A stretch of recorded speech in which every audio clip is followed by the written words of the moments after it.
think the moon represents, for me at least, the idea of resistance to standardization. The solar calendar, the solar year is fixed, as all of you know, and the months, the number of days, the leap years, everything is predetermined. With the lunar calendar, things are much more flexible and alive, if you want, and that's what the moon represents to me.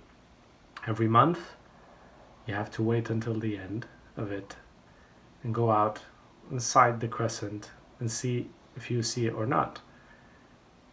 Upon coming across this ability to determine the months and by consequently the whole lunar year through a series of observations, I just felt very empowered and felt a sense of connection, so that I could almost tell the date just by looking at the moon and its phase. This is something that I couldn't do with the sun, obviously, without a deep astronomical knowledge. So I think of the moon as a simple man's way of telling time.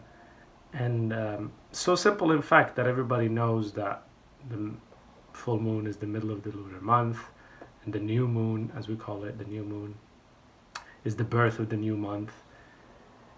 And it is very simple in essence and represents, obviously, one of the most important ways to determine, if not the only way to determine, the sacred months of Islam.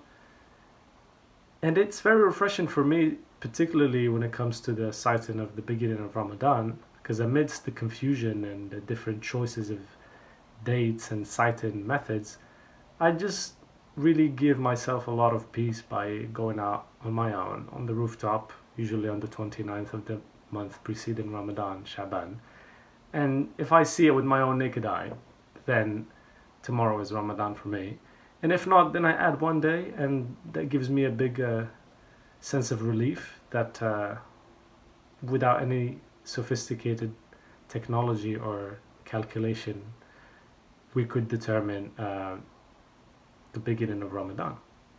And that, to me, I think, is very empowering and is really at the crux of my relationship with the moon, which I think is really, again, one of the signs that keep us connected to the idea of time and ourselves.